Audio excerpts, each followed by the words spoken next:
नमो अर्हन्ताणं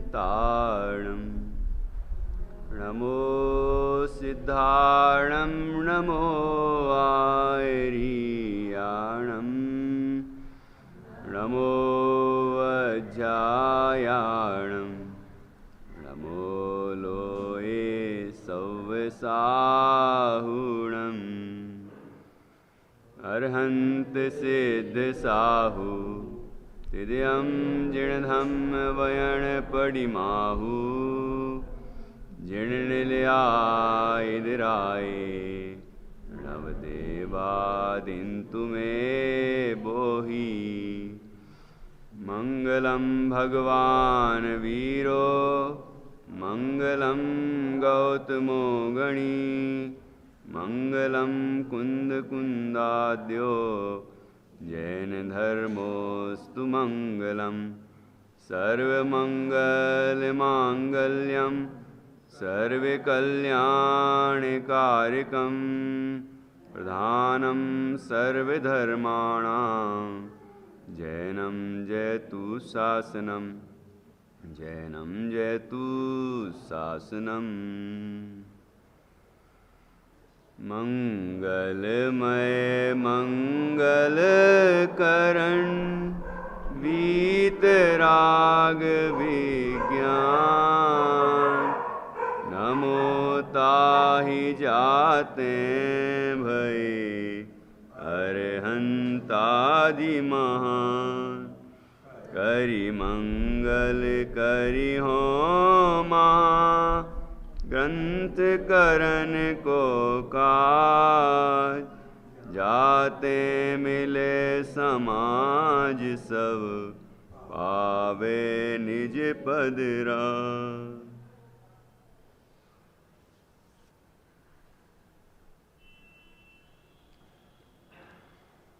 आचार्य कल्प पंडित श्री टोडरमल जी द्वारा रचित यह रहस्यपूर्ण चिट्ठी है। इसमें स्वानुभव की दशा में कैसी कैसी परिस्थितियां बनती हैं, ज्ञान और चारित्र्य की कैसी दशाएं होती हैं, उनका वर्णन किया है। और यह स्वानुभव की दशा चौथे गुणस्थान से ही प्रकट होती है। बिना स्वानुभव के जीव को सम्यक्त्व प्राप्त नहीं हो सकता। अनुभूति होने पर ही सम्यक्त्व का जन्म होता है और सम्यक्त्व चौथे गुणस्थान से ही है। चौथे गुणस्थान वाला अविरत सम्यक्त्वी है, लेकिन सम्यक्त्वी है। और जैसे कि लोक में कोई चीज़ का हम अनुभव न करें तो प्रतीति नहीं होती, सम्यक प्रतीति नहीं होती, दृढ़ प्रतीति नहीं होती। ऐसे ही जब तक जीव आत्मा का अनुभव न करे तब तक आत्मा की दृढ़ प्रतीति नहीं हो सकती, वस्तु स्वरूप की दृढ़ प्रतीति नहीं हो सकती। और जिसने आत्मा को जाना उसने सर्व जाना, समस्त जिन शासन का रहस्य जान लिया, तो आत्मानुभूति होते ही सब कुछ हो जाता है। अर्थात सम्यक तो होता ही है, ज्ञान भी सम्यक होता है, चारित्र भी सम्यक तो होता ही है, भले ही अशुद्ध हो, चौथे वाले को अविरति हो। और जिन शासन का पूर्ण रहस्य उसको ख्याल में आ जाता है। तो ऐसा ये चौथे गुणस्थान से ही अनुभव होता है। और ये बात अलग है कि ऊपर के गुणस्थानों में विशेष विशेष स्थिरता होती है, विशेष विशेष निर्विकल्प दशा होती है, लेकिन शुरुआत तो चौथे से ही होती है। ऊपर के गुणस्थानों में पांचवें गुणस्थान में चौथे से अधिक स्थिरता बढ़ती है और जल्दी जल्दी अनुभूति होती है। और सातवें वाले के और विशेष, फिर वहाँ से तो शुद्धोपयोग विशेष कहा ही है, तो ऊपर ऊपर ऊपर और विशेष विशेष विशेष होता है। इसी प्रसंग में कल चर्चा निकली थी अंतरात्मा के संबंध में। तो अंतरात्मा की दो विवक्षाएं बताई हैं।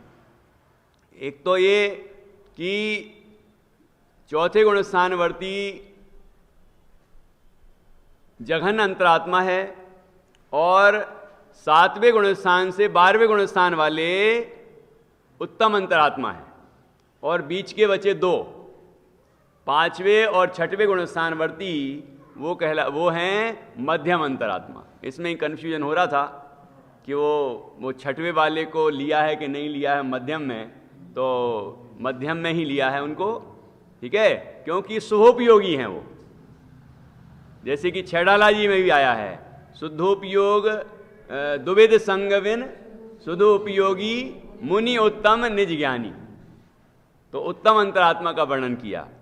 तो सातवें गुणस्थान से शुद्धोपयोग विशेष है, तो सातवें गुणस्थान से लेकर 12वें गुणस्थान तक के जीवों को, मुनिराजों को उत्तम अंतरात्मा कहा गया है, ठीक है।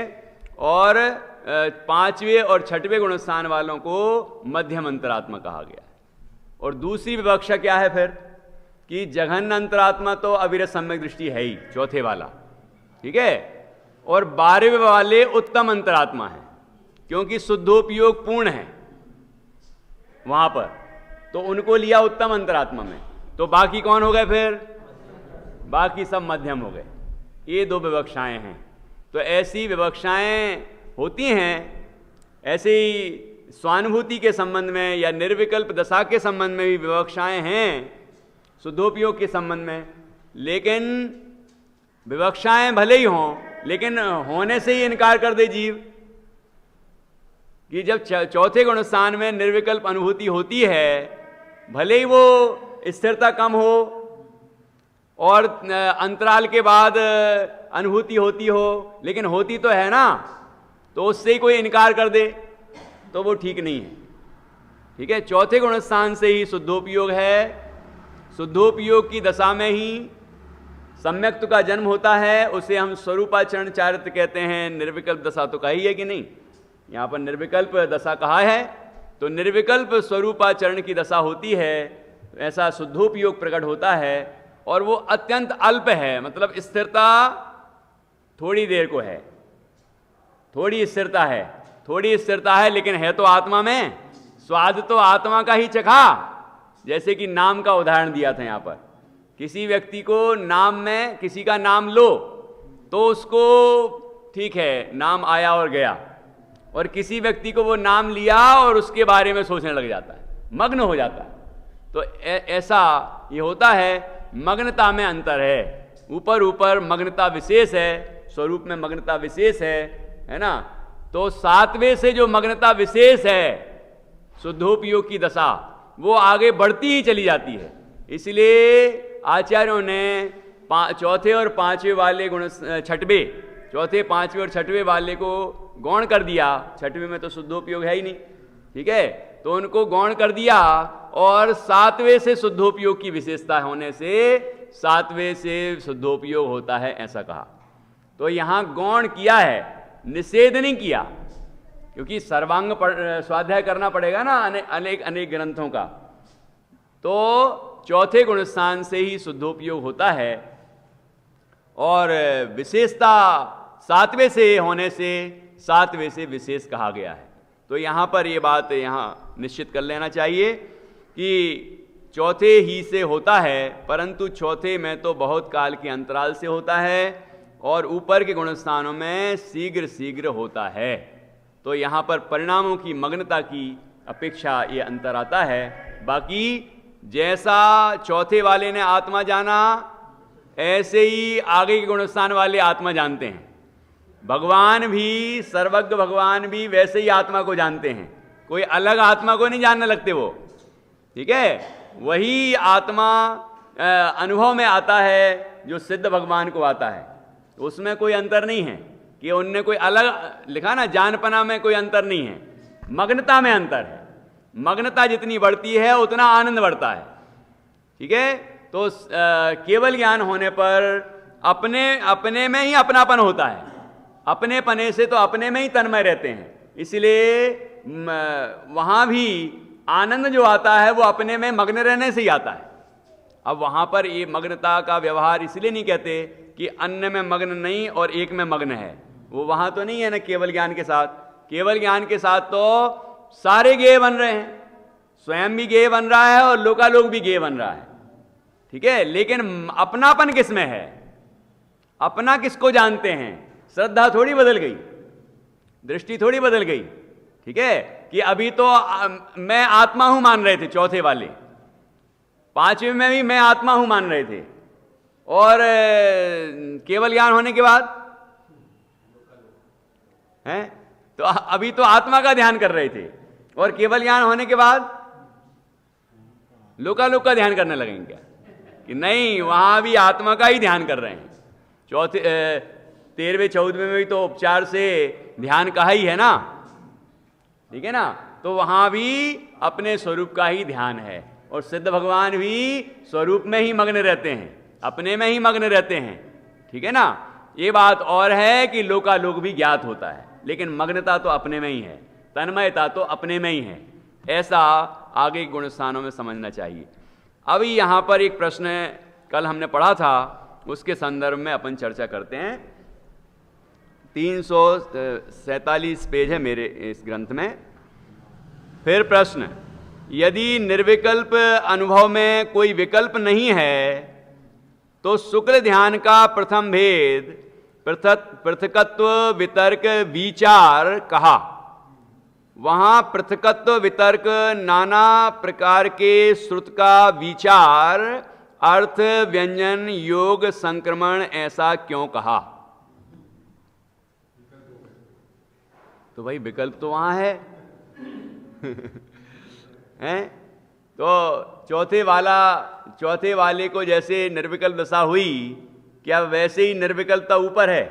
नहीं, मग्नता बढ़ रही है, मतलब स्थिरता बढ़ती है, आगे आगे विकल्प कम होते हैं, लेकिन वो विकल्प ख्याल में नहीं आते उस स्वरूप ध्यानी को, वो अबुद्धिपूर्वक कहे जाएंगे, केवल ज्ञानगम है वो, उसे तो एकमात्र चैतन्य का अनुभव हो रहा है और आनंद का वेदन हो रहा है, ठीक है। लेकिन यदि पूरी स्थिरता होती तो केवल ज्ञान नहीं हो जाता, तो पूरी स्थिरता नहीं है, ठीक है ना। तो यहां आगे आगे स्थिरता बढ़ती जाती है, बढ़ती जाती है, बढ़ती जाती है, और यहां पर पृथकत्व वितर्क विचार की बात की। ये कौन से गुण स्थान में होता है? 8वें गुण स्थान से लेकर उपसम श्रेणी में 11वें गुण स्थान तक, और छपक श्रेणी में है 10वें गुण स्थान तक। हाँ, वहां तो एकत्व वितर्क विचार है, अविचार, एकत्व वितर्क अविचार है 12वें वाले को, वो तो केवल ज्ञान को देने वाला है। ये पृथकत्व वितर्क विचार है जो ये नीचे भी आ जाए, छपक श्रेणी में नीचे नहीं आएगा, उपसम श्रेणी में 11वें तक जाके नीचे आ जाएगा, आना ही है उसको, लेकिन एकत्व वितर्क अविचार जो प्रकट होगा वो 12वें में होगा, और फिर केवल ज्ञान को ही देगा वो, ठीक है ना। तो इनको शब्दों को जरा समझ लेते हैं। मैंने द्रव्य संग्रह इसलिए मंगवाया, ये बृहद द्रव्य संग्रह की टीका में इसका बहुत ही सुंदर विवेचन है। ऐसे तो तत्वार सूत्र में भी है और जगह भी है, लेकिन यहाँ जो आचार्य ब्रह्मदेव सूरी हैं, वो इनकी व्याख्या करने का तरीका बहुत ज़बरदस्त है, एक एक शब्द का वो सुंदर विवेचन करते हैं, तो उससे जल्दी पकड़ में आता है। यहाँ इतनी स्पष्ट व्याख्या है। मैं द्रव्य संग्रह है, बृहद द्रव्य संग्रह, इसमें 48 नंबर की गाथा है। 48 नंबर की गाथा में मेरे ग्रंथ में 231 नंबर पेज है, उसके पहले 230 नंबर पेज है, 230 और 31 पे आया है ये विषय। तो यहाँ से पढ़ने का विकल्प है, ऐसे मैं आपको एक एक शब्द से समझा सकता हूँ, लेकिन मैं सोच रहा था कि ग्रंथ में ही पढ़ो तो ज़्यादा आनंद आएगा। और यहाँ आचार्य ने जितना सूक्ष्मता से विवेचन किया है और सरल भाषा में, वो जल्दी पकड़ में आएगा। देखिए, द्रव्य गुण और पर्याय के भिन्न पने को पृथकत्व कहते हैं। पृथकत्व 230 नंबर पेज। अच्छा, तो आप तो 48वीं गाथा निकालें, 48वीं गाथा की टीका, और टीका में 2-3 पेज छोड़ दें। हाँ, 3।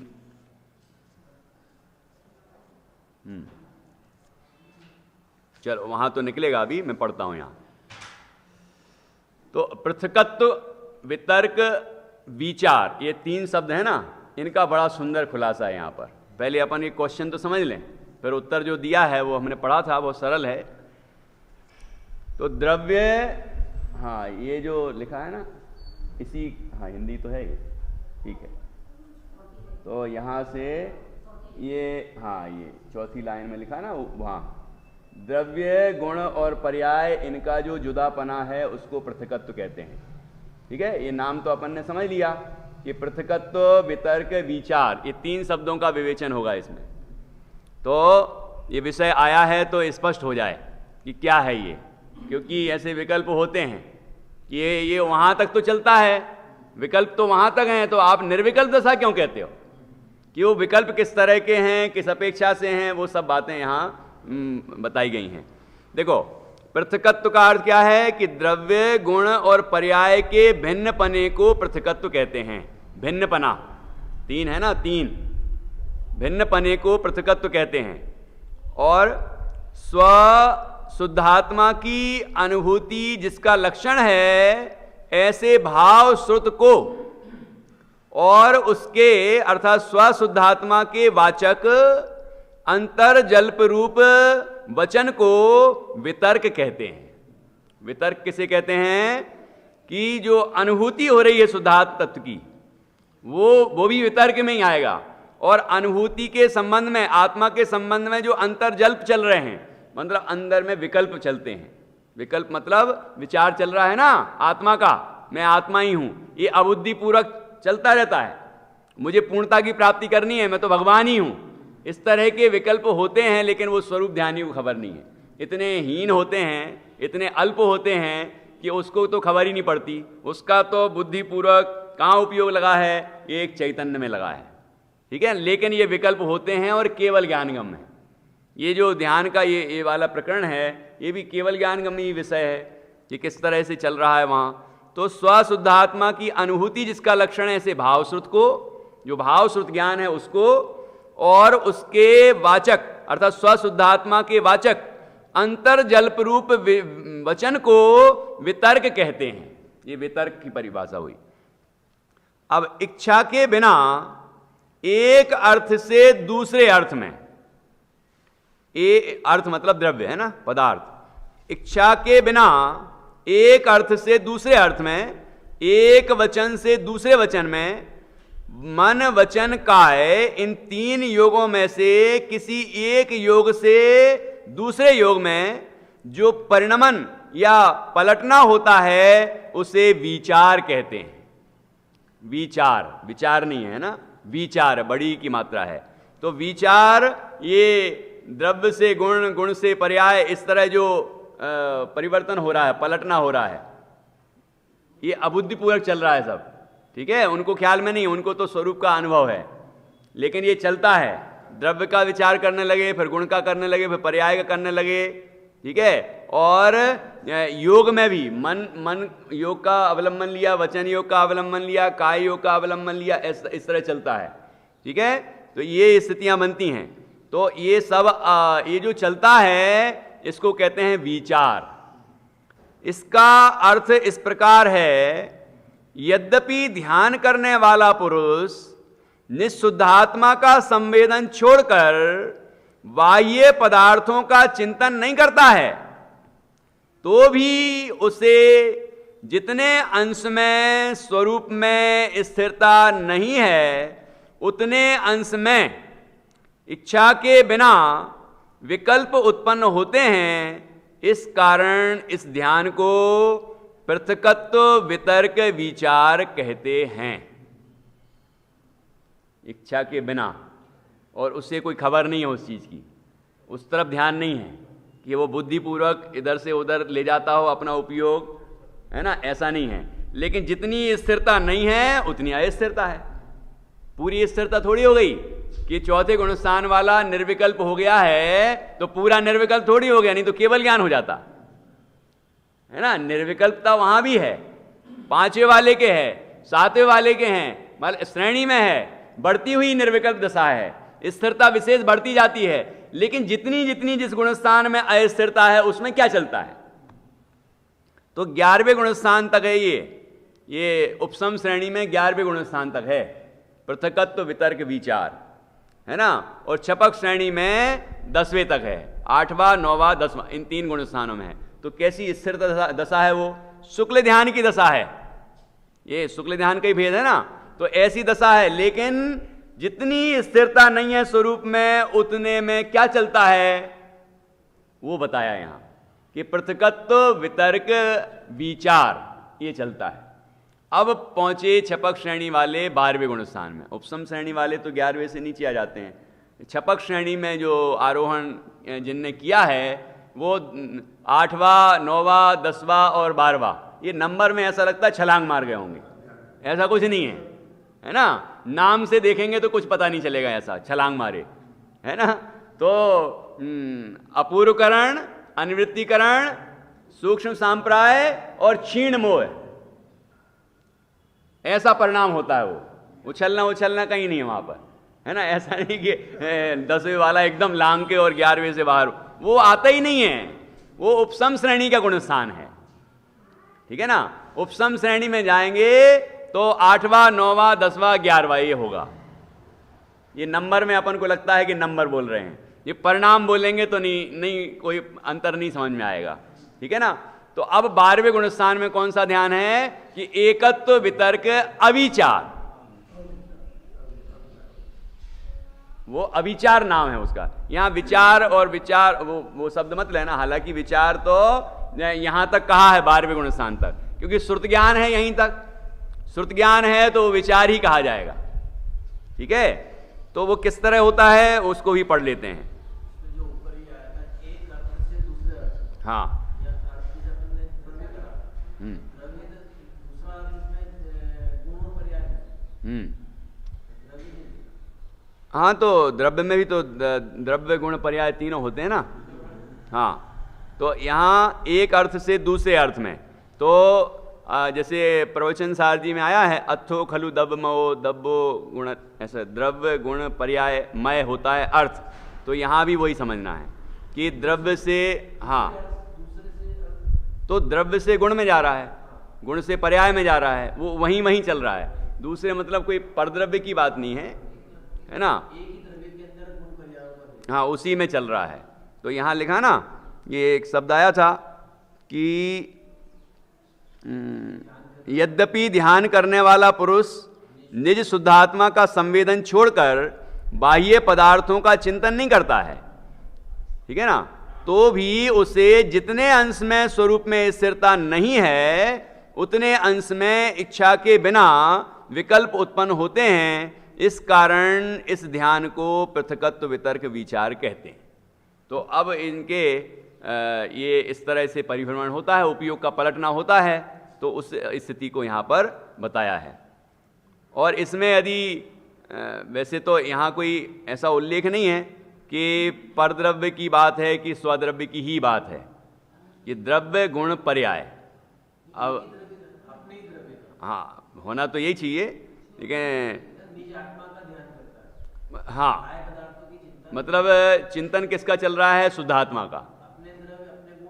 अपने गुण, अपने द्रव्य, अपने गुण, अपनी पर्याय, यही होना चाहिए। तो यद्यपि ध्यान करने वाला पुरुष निशुद्धात्मा का संवेदन छोड़कर बाह्य पदार्थों का चिंतन नहीं करता है, तो भी उसे जितने अंश में स्वरूप में स्थिरता नहीं है, उतने अंश में इच्छा के बिना विकल्प उत्पन्न होते हैं। इस कारण इस ध्यान को पृथकत्व वितर्क विचार कहते हैं। तो इस तरह ये द्रव्य गुण पर्याय में परिणमन पलटना होता है उपयोग का, है ना, और मन वचन काय में भी उपयोग का पलटना होता है। ऐसी ये स्थिति बनती है, और यह उस स्वरूप ध्यानी को उसकी कोई खबर नहीं है, वो तो अपने स्वरूप के संवेदन में ही लगा हुआ है और उसी का आनंद ले रहा है। लेकिन ये चलता है, ठीक है ना, ये भी होता है। तो उसका नाम हुआ पृथकत्व वितर्क विचार। अब यहाँ 4-5 लाइनें छोड़ के अगला पैराग्राफ देखिए। निज शुद्धात्म द्रव्य में अथवा विकार रहित आत्म सुख के अनुभव रूप पर्याय में अथवा उपाधि रहित स्व संवेदन गुण में, इन तीनों में से जिस एक में द्रव्य गुण अथवा पर्याय में प्रवृत्त हो, उसमें ही वितर्क नामक स्वसंवेदन लक्षण युक्त भाव श्रुत के बल से स्थिर होकर अविचार रूप रहता है, अविचार रूप होता है। अर्थात द्रव्य गुण अथवा पर्याय में परावर्तन नहीं करता है। वह क्षीण कसाय गुणस्थान में संभव एकत्व वितर्क अविचार नामक दूसरा शुक्ल ध्यान कहलाता है। इस दूसरे शुक्ल ध्यान से ही केवल ज्ञान की उत्पत्ति होती है? हाँ, वो मिसप्रिंट होगा। स्थिर होकर, उसमें उससे स्थिर होकर जो विचार, इसमें लिखा है अविचार रूप होकर। अविचार, अविचार नहीं है ना, अविचार।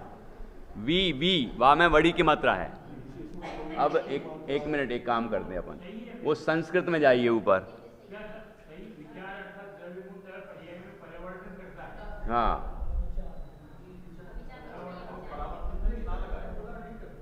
परावर्तन करता है। हाँ ठीक है, हाँ इसमें तो नहीं करता ही लिखा है। हाँ, अब मैं संस्कृत में देखता हूँ। संस्कृत में लिखा है द्रव्य नहीं, गुण द्रव्य पर्याय परावर्तनम न करोति, है ना? अच्छा, संस्कृत में, हाँ, लेकिन ना करोती है। दो ही सही लिखे हैं, इधर वाला भी सही है, वो ना का अंतर है। स्त्री भूये विचारम गुण द्रव्य पर्याय परावर्तनम करोति लिखा है यहाँ। हाँ, और ये विचारम लिखा है। हाँ, तो यहाँ पर एक कोई ने प्रूफ रीडिंग की होगी तो उसमें ऐसा निशान लगाया है, मतलब यहाँ पर मिसप्रिंट है, ये मिसप्रिंट है। तो अर्थ में जो लिखा है वो सही है। कैसे सही है? एकत्व वितर्क अविचार, तो एक में ही जो एक द्रव्य में या गुण में या पर्याय में एक में ही चलेगा। 12वें गुण स्थान की बात है। वो इतना विकल्प, सूक्ष्म विकल्प रह गया है अभी कि वो एक या तो द्रव्य में या गुण में या पर्याय में, वो एक में रहेगा, परावर्तन नहीं होगा, उसका पलटना नहीं होगा। ठीक है ना? तो उसका पलटना नहीं होता है, तो ये यहाँ इसीलिए उस शब्द का प्रयोग किया अविचार। वो संधि विच्छेद करेंगे वहाँ भी, एकत्व वितर्क अविचार संयम, तो वो एकत्व वितर्क का विचार। आ की मात्रा लगी है, देखो वहाँ भी आ की मात्रा तो लगी ही होगी ना, तो उसका संधि विच्छेद करेंगे तो अ निकलेगा। वितर्का विचार, आ की मात्रा है, तो वितर्क प्लस अविचार, अविचार। हाँ, इन यहाँ पर अलग अलग कर दिया, ये पुराना हो सकता है, ये लेटेस्ट है। अब और ग्रंथों में भी देख लेना, बाकी स्वरूप तो यही है ना? तो वो मिसप्रिंट वहाँ हुआ है, बाकी ये बात तो यही है। एक में ही स्थिरता होती है, मतलब एक में ही रहता है और उपयोग का वहाँ परावर्तन बदलना नहीं होता। नाम ही है एकत्व वितर्क विचार, तो वितर्का विचार है वो, वितर्क अविचार ऐसा होगा।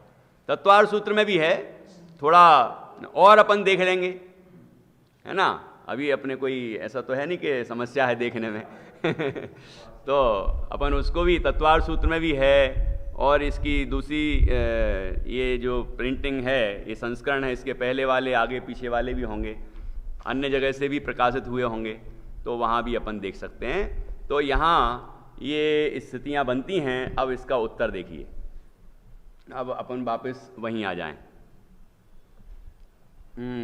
मोक्ष ये इसमें रहस्यपूर्ण चिट्ठी में। तो यहाँ पर पृथकत्व वितर्क विचार शब्द का प्रयोग है, और इसका स्वरूप अपन ने समझ लिया कि किस तरह से द्रव्य गुण पर्याय में परावर्तन होता है और किस तरह से योग संक्रांति होती है, मतलब एक योग से दूसरे योग, मन वचन काय योग, इसमें परावर्तन होता है ना, संक्रमण होता है। संक्रमण मतलब परिवर्तन, परावर्तन, उपयोग का पलटना, ठीक है। तो अब देखिए समाधान क्या है कि वहाँ ऐसा तो चल रहा है, फिर आप निर्विकल्प कैसे कहते हो कि यदि निर्विकल्प अनुभव में कोई विकल्प नहीं है तो शुक्ल ध्यान का प्रथम भेद पृथकत्व वितर्क विचार कहा। देखो वहाँ पर यदि वो अविचार ना होता, अविचार, विचार नहीं है ना, अविचार ना होता तो यहाँ पर वो एकत्व वितर्क का भी उल्लेख कर देते कि इन दोनों ध्यानों में ऐसा क्यों है, पलटना नहीं है, वहाँ एक में ही है, या तो द्रव्य में रहेगा या गुण में रहेगा या पर्याय में रहेगा, वहीं रहेगा, ठीक है। समाधान, कथन दो प्रकार है, एक स्थूल रूप है, एक सूक्ष्म रूप है। अभी जो अपन ने द्रव्य संग्रह में पढ़ा है उसमें भी अगले, जब ये चारों ध्यान का ये आगम भाषा में ऐसा लिखा है वहाँ, ये आगम भाषा से ध्यान का स्वरूप कहा, फिर अब अध्यात्म से बताते हैं। तो अध्यात्म में तो ये स्थूल ही कथन होगा, उसमें ये क्या क्या परिभ्रमण हो रहा है, ये सब हो रहा है, उपयोग का पलटना हो रहा है, इसकी बात नहीं करेंगे। वहाँ तो स्वरूप का संवेदन हो रहा है, स्वरूप में स्थिरता हो रही है, बस उतनी ही बात करेंगे अध्यात्म में।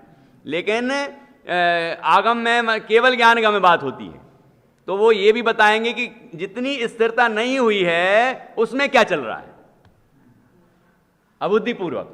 अबुद्धिपूर्वक का अर्थ भी यहां पर लिखा है, देखो पढ़ते हैं। कथन दो प्रकार है, एक स्थूल रूप है, एक सूक्ष्म रूप है। जैसे स्थूलता से तो छठवें ही गुणस्थान में संपूर्ण ब्रह्मचर्य व्रत कहा, और सूक्ष्मता से 9वें गुणस्थान तक मैथुन संज्ञा कही। ये स्थूलता से कही, इस सूक्ष्मता से कही का क्या मतलब हुआ कि छठवें गुणस्थानवर्ती जो मुनिराज हैं उनके ब्रह्मचर्य महाव्रत है, और 18,000 प्रकार के जो शील हैं उन व्रतों का वो पालन करते हैं, ऐसी स्थिति का वर्णन वहाँ पर किया है, ठीक है। तो पूरी तरह से ब्रह्मचर्य है, उनके महाव्रत है, वो ब्रह्मचर्य महाव्रत है। अब ये तो छठवें वाले हैं, और दूसरी तरफ गुणस्थान की दृष्टि से जब देखेंगे तो वो सूक्ष्म कथन हो गया, मतलब केवल ज्ञानगम हो गया। तो वहां देखेंगे तो क्या कहेंगे कि 9वें गुणस्थान में भी मैथुन संज्ञा है, हाँ। तो वहां पर वेद है अभी भी। जो कोई मत वाले मल्लीनाथ स्वामी को स्त्री कहते हैं, उसके पीछे भी यही तर्क है, मतलब वहाँ वेद है ना, वेद तो भाव जो वेद है उसमें स्त्री वेद, पुरुष वेद, नपुंसक वेद, तो भाव वेद है वो। द्रव्य वेद से तो वो पुरुष ही है, लेकिन भाव में इस तरह का परिणमन होता है, तो हमारे ही भाव बदलते रहते हैं, इस तरह के वेद बदलते हैं ये। तो वहाँ भी चल रहा था, तो स्त्री वेद का उदय, तो कह दिया वो तो स्त्री थे, स्त्री को ही मुक्ति हो गई, है ना।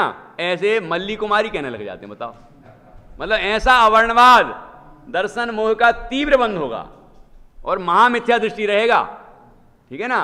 तो ऐसा ये जब हम सूक्ष्म कथनों से समझ लेते हैं तो वो बात समझ में आ जाती है कि किस अपेक्षा है और किस अपेक्षा नहीं है।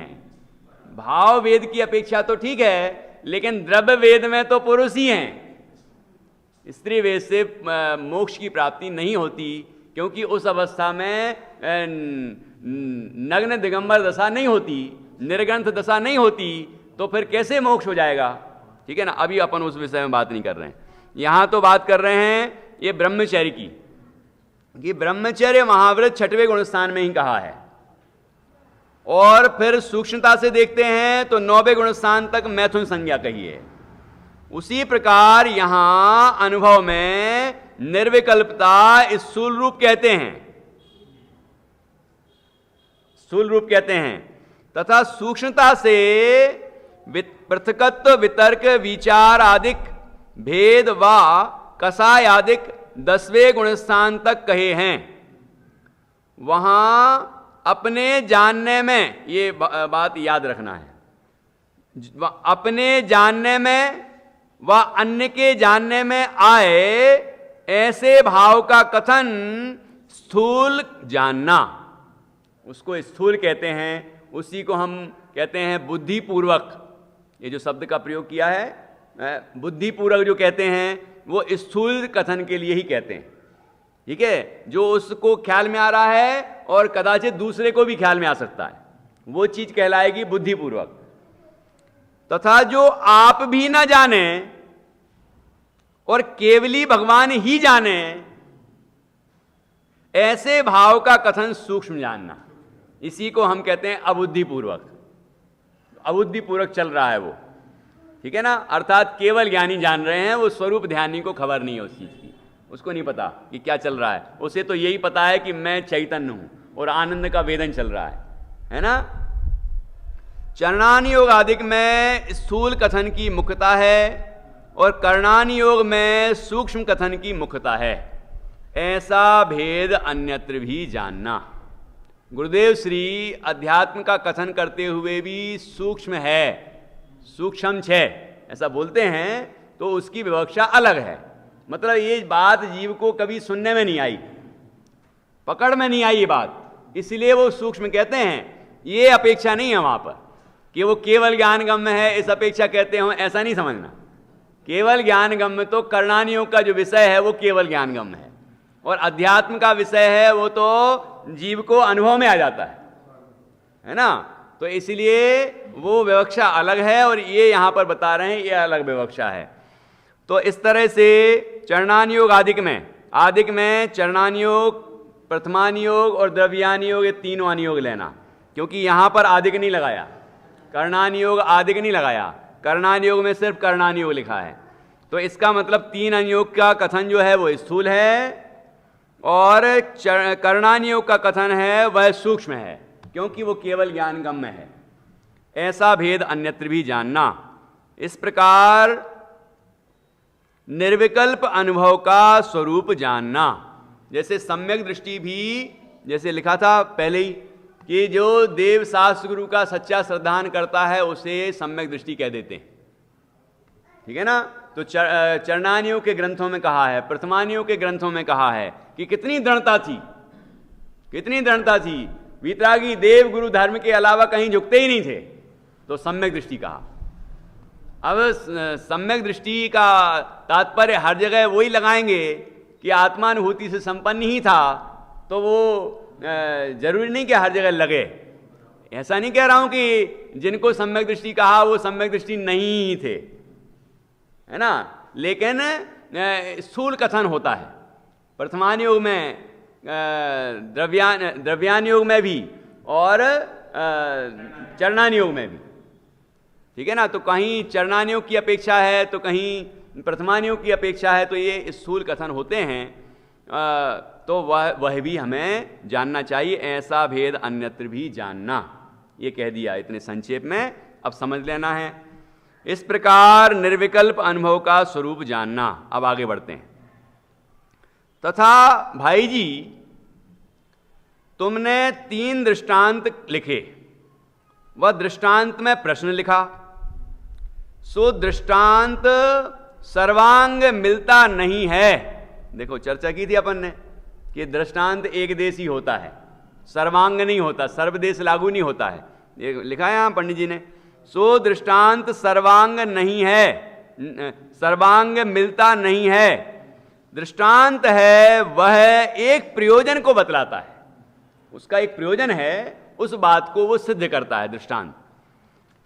सो यहां द्वितीया का विधु, विधु अर्थात चंद्रमा, जल बिंदु, अग्निकणिका, यह तो एक देश हैं, और पूर्णमासी का चंद्र, महासागर तथा अग्निकुंड, यह सर्वदेश हैं।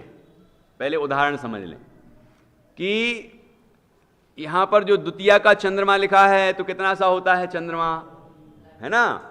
और फिर जो पूर्णमासी का चंद्रमा है वो कैसा होता है कि पूरा, ये अंश है और वो पूरा है, बराबर, सर्वांश है। ऐसे ही जल बिंदु, जल की बूंद, और समुद्र, तो जल की बूंद है और समुद्र है पूरा। तो अंश और सर्वांश, एक अंश है और ये सर्वांश है। ऐसे यहां अग्नि की कणिका, ठीक है, वो एक अंश हुआ चिनगारी, और अग्निकुंड वो पूरा है। तो यह सर्वदेश है। उसी प्रकार, क्योंकि उदाहरण समझ में नहीं आएगा तो सिद्धांत कैसे समझ में आएगा, तो आगे देखिए क्या कह रहे हैं। उसी प्रकार चौथे गुण स्थान में आत्मा के ज्ञानादि गुण एक देश प्रकट हुए हैं। 13वें गुण स्थान में आत्मा के ज्ञानादि गुण सर्वथा प्रकट होते हैं, और जैसे दृष्टांतों की एक जाति है, वैसे ही जितने गुण अविरत सम्यक दृष्टि के प्रकट हुए हैं उनकी, और 13वें गुण स्थान में जो गुण प्रकट होते हैं उनकी एक जाति है, जाति एक है। ठीक है, ये यहां पर बहुत सरल है, स्पष्ट ही है। चौथे गुण स्थान में आत्मा के ज्ञानादि गुण एक देश प्रकट हुए हैं। अब आगे और खुलासा आएगा कि वो जाति एक है तो किस अपेक्षा जाति एक है, आगे खुलासा आएगा, वहीं करेंगे। 13वें गुण स्थान में आत्मा के ज्ञानादि गुण सर्वथा प्रकट होते हैं, ज्ञान की ही बात है ना। और जैसे दृष्टांतों में, दृष्टांतों की एक जाति है। दृष्टांतों की एक जाति कैसे है कि जहां चंद्रमा के द्वितीया के चंद्रमा की बात की, वहीं चंद्रमा की ही बात पूर्णमासी के चंद्रमा की, तो जाति एक है ना, चंद्रमा की ही बात है ना। ऐसी जल बिंदु और समुद्र की बात है तो ये एक ही जल की बात कर रहे हैं ना, उसी की। अग्निकणिका और अग्निकुंड, ये भी अग्नि की ही बात कर रहे हैं ना। तो जाति एक है दोनों की, उदाहरण में भी जाति एक है और यहां भी जाति एक है। जाति मतलब स्वरूप, वो एक है, स्वभाव एक है। वैसे ही जितने गुण अविरत सम्यक दृष्टि के प्रकट हुए हैं उनकी, और 13वें गुण स्थान में जो गुण प्रकट होते हैं उनकी एक जाति है। जाति अपेक्षा समानता है, किस अपेक्षा नहीं है वो भी अभी खुलासा आएगा। देखिए अगला प्रश्न, वहां तुमने लिखा है, वहां ऊपर लिखा था ना कि तुमने उसमें एक प्रश्न किया है, कि वो प्रश्न क्या है। देखिए, एक जाति है तो जिस प्रकार केवली सर्वज्ञेयों को प्रत्यक्ष जानते हैं, उसी प्रकार चौथे गुण स्थान वाला भी आत्मा को प्रत्यक्ष जानता होगा। वो पूरा आत्मा को प्रदेश प्रत्यक्ष जान लेते हैं, और इनके तो थोड़े बहुत तो खुल जाते होंगे ना प्रदेश, चौथे वाले के। देखो यहां पर खुलासा है, वही पढ़ते हैं अपन। उत्तर, भाई जी प्रत्यक्षता की अपेक्षा एक जाति नहीं है। प्रत्यक्षता की अपेक्षा एक जाति नहीं है, सम्यक ज्ञान की अपेक्षा एक जाति है। देखो कितना गहरा ज्ञान है पंडित जी को। और अभी तो कमाल का लिखने वाले हैं आगे। सम्यक ज्ञान की अपेक्षा एक जाति है। चौथे गुणस्थान वाले को मति श्रुत रूप सम्यक ज्ञान है, और 13वें गुणस्थान वाले को केवल रूप सम्यक ज्ञान है। तो कौन सी जाति मिल रही है? सम्यक ज्ञान की जाति एक है। सम्यकता दोनों में एक सी है। ठीक है, चौथे गुणस्थान वाले को मति श्रुत रूप सम्यक ज्ञान है, इनके मति श्रुत ज्ञान है और वो सम्यक ज्ञान रूप प्रवर्तन कर रहा है। इसकी विस्तार से अपन चर्चा कर ही आए हैं। और 13वें गुणस्थान वाले को केवल रूप सम्यक ज्ञान है, केवल ज्ञान प्रकट हो गया है। वो सम्यक ज्ञान का ही भेद है। 5 ज्ञान है ना, तो वो भी सम्यक ज्ञान का ही भेद है। तथा एक देश सर्वदेश का अंतर तो इतना ही है कि मति श्रुत ज्ञान वाला अमूर्तिक वस्तु को अप्रत्यक्ष और मूर्तिक वस्तु को भी प्रत्यक्ष व अप्रत्यक्ष किंचित अनुक्रम से जानता है, तथा सर्वथा सर्व वस्तु को केवल ज्ञान योगपद जानता है। वह परोक्ष जानता है, यह प्रत्यक्ष जानता है, इतना ही विशेष है। क्या कहा? देखिए, ये एक देश सर्वदेश का अंतर तो इतना ही है कि मति श्रुत ज्ञान वाला अमूर्तिक वस्तु को अप्रत्यक्ष जानता है। अप्रत्यक्ष का मतलब तो परोक्ष ही हो गया, अप्रत्यक्ष। और मूर्तिक वस्तु को भी प्रत्यक्ष व अप्रत्यक्ष, प्रत्यक्ष और अप्रत्यक्ष। अप्रत्यक्ष है मतलब परोक्ष ज्ञान है, इसलिए परोक्ष कहेंगे। और प्रत्यक्ष क्यों कहा, मूर्तिक वस्तु को प्रत्यक्ष क्यों कहा, याद आया कि नहीं आया? नहीं, अवधि ज्ञान की बात नहीं है यहाँ, मति श्रुत ज्ञान की ही बात है, उसी में लगाना है। तो मति श्रुत ज्ञान वाले को ही लगाना है, लेकिन कैसे? हाँ, याद रहा आप लोगों को सबको, साम व्यवहारिक प्रत्यक्ष कहा है ना, कि मैंने आंख से साफ साफ देखा, ऐसा है ना। तो मूर्तिक वस्तु को भी प्रत्यक्ष व अप्रत्यक्ष किंचित अनुक्रम से जानता है, अनुक्रम से जानता है, मतलब किंचित जानता है, हाँ, और अनुक्रम से जानता है मतलब क्रम क्रम से जानता है। एक साथ सारे ज्ञों को नहीं जानता है मति श्रुत ज्ञान वाला, ठीक है, वो क्रम क्रम से जानता है। तथा सर्वथा सर्व वस्तु को केवल ज्ञान युगपत जानता है। सर्वथा मतलब सर्व प्रकार से, ठीक है ना, सर्व प्रकार से, उसमें कोई मर्यादा नहीं है, अमर्याद ज्ञान है। मतलब तीन लोक और तीन काल के समस्त पदार्थों को एक साथ जानता है। सर्वथा सर्व वस्तु को केवल ज्ञान युगपत जानता है। वह अब किसके लिए यहाँ पूर्ण विराम होना चाहिए, वैसे अर्ध विराम लगाया है, अभी क्रम में समझ में आ जाएगा कि वह परोक्ष जानता है, यह प्रत्यक्ष जानता है। वह कौन? कि मति श्रुत ज्ञान जो है वो परोक्ष जानता है और यह प्रत्यक्ष जानता है, मतलब केवल ज्ञान प्रत्यक्ष जानता है, इतना ही विशेष है। और सर्व प्रकार एक ही जाति कहें तो जिस प्रकार केवली युगपत प्रत्यक्ष अप्रयोजन रूप ज्ञेय को निर्विकल्प रूप जानते हैं, उसी प्रकार यह भी जाने, ऐसा तो है नहीं है। इसलिए प्रत्यक्ष परोक्ष का विशेष जानना, कि ऐसा नहीं समझना जाति का मतलब ये जैसे उदाहरण भी दिया था ना सूर्य का, वहाँ भी अपन ने काफ़ी चर्चा की थी कि सूर्य बादलों की ओट में आ गया है, इसलिए प्रकाश नहीं दिख रहा है, कम दिख रहा है, लेकिन जैसे ही वो बादल हटते हैं और पूरा प्रकाश हो जाता है, ठीक है। और जैसे बादल थोड़ा सा हटा तो थोड़ी सी किरणें दिखती हैं और पूरा हटा तो पूरी दिख जाती हैं।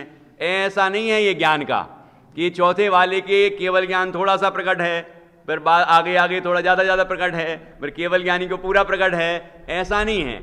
जाति किस तरह की लेना, ये दो जातियां हो गई हैं, है ना, कि एक जाति सम्यक ज्ञान की जाती है और एक उसकी प्रत्यक्षता की जाती है। तो प्रत्यक्षता की जाति मत पकड़ना, है ना, कि केवल ज्ञान वहां भी थोड़ा सा प्रकट हो गया है, आगे आगे और प्रकट हो जाएगा और फिर पूरा प्रकट हो जाएगा, ऐसा नहीं होता। वो केवल ज्ञान केवल ज्ञानावरण कर्म के या तो उदय रूप अवस्था होती है या क्षय रूप अवस्था होती है, क्षयोपशम रूप नहीं होती। ये आगम से भी अपन निर्णय कर लेते हैं।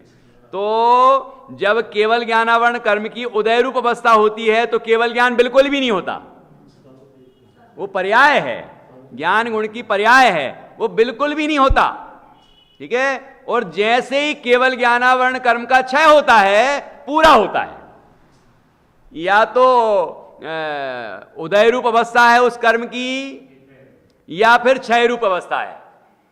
तो केवल ज्ञान को छायक भाव कहा है, वो छायक भाव है।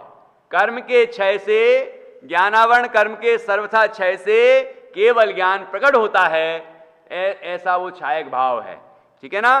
तो उसमें वो प्रत्यक्षता वाली जाति मत समझना। और इस प्रकार सर्व प्रकार एक ही जाति कहें, मतलब उदाहरण को जो लगाया है ना, सर्व प्रकार से उदाहरण नहीं मिलता है, इसलिए जिस प्रयोजन से वो उदाहरण दिया है उतना ही प्रयोजन समझना, सारा दिमाग मत लगा लेना।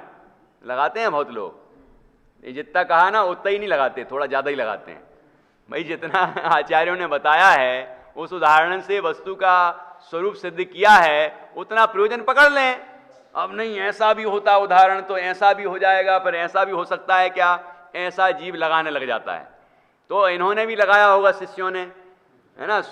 तो लेकिन समझदारी ये है कि उन्हें जो लगा उनने अपने से बड़े विद्वान से पूछ लिया, है ना, पूछ लिया कि भाई हमें ऐसा लग रहा है कि जैसे ये उदाहरण है, ऐसा है क्या, ऐसा हमें लग रहा है। तो फिर उनने समाधान किया।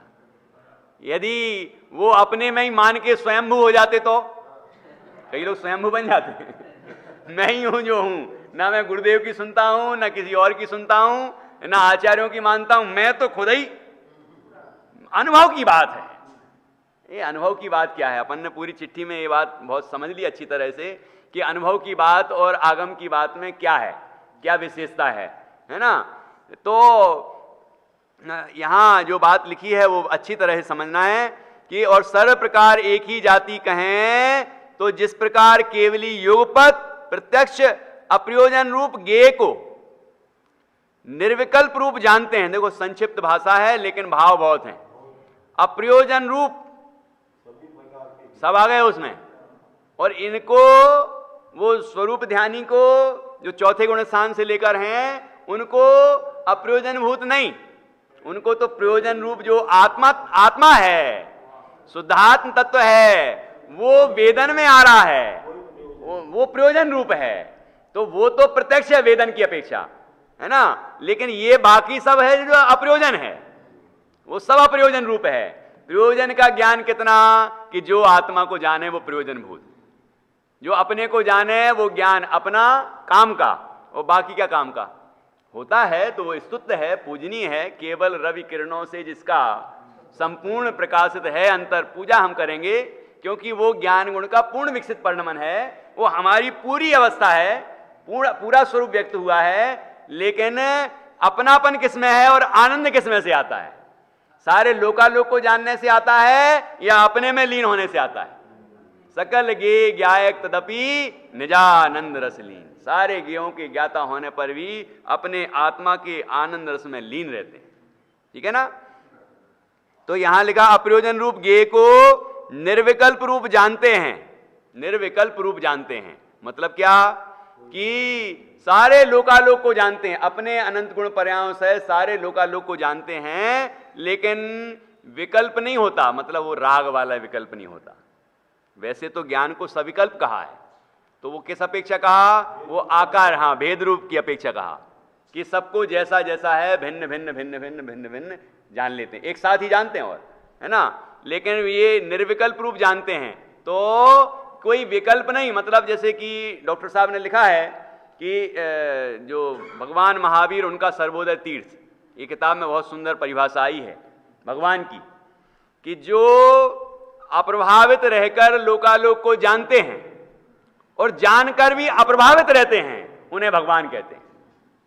पहले वीतरागता होती है, फिर केवल ज्ञान होता है, और केवल ज्ञान के साथ साथ ही वीतरागता रहती है। इसलिए तो राग द्वेष के विकल्प नहीं होते कोई तरह के कि अरे हमारे पूर्व भाव में इनने ऐसा किया था, अच्छा बुरा तो दिख गया उनको, हमारे पड़ोसी के साथ ऐसा हुआ था, उसके मन में ऐसा चल रहा था, सब दिख जाएगा कि नहीं वहां केवल ज्ञान में। लेकिन विकल्प राग द्वेष के विकल्प नहीं है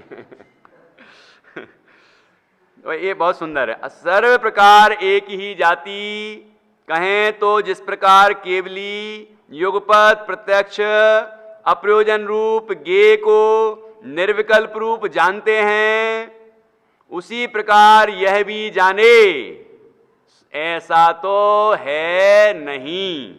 ठीक है। इस प्रकार इसलिए प्रत्यक्ष परोक्ष का विशेष जानना।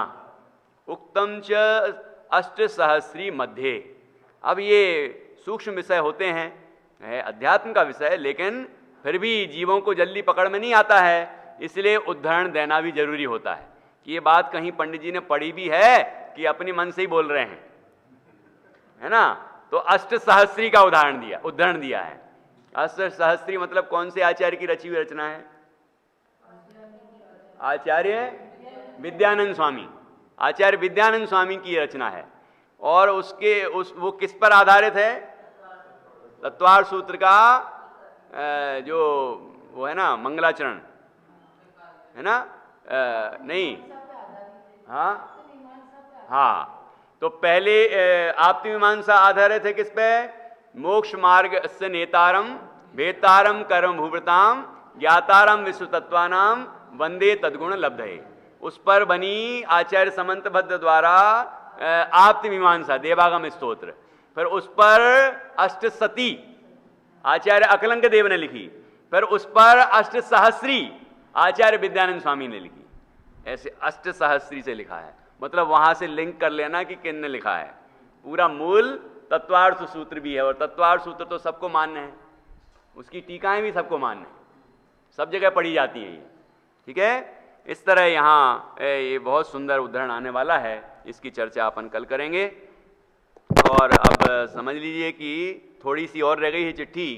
ये चिट्ठी तो पूरी होने वाली है, और हमें इसका प्रयोग करना है, किया ही होगा, और अधिक करना है, और इसका प्रयोग करके हम सभी को परम आनंद को पाना है। यही मेरी मंगल भाव। शंकर प्रभु की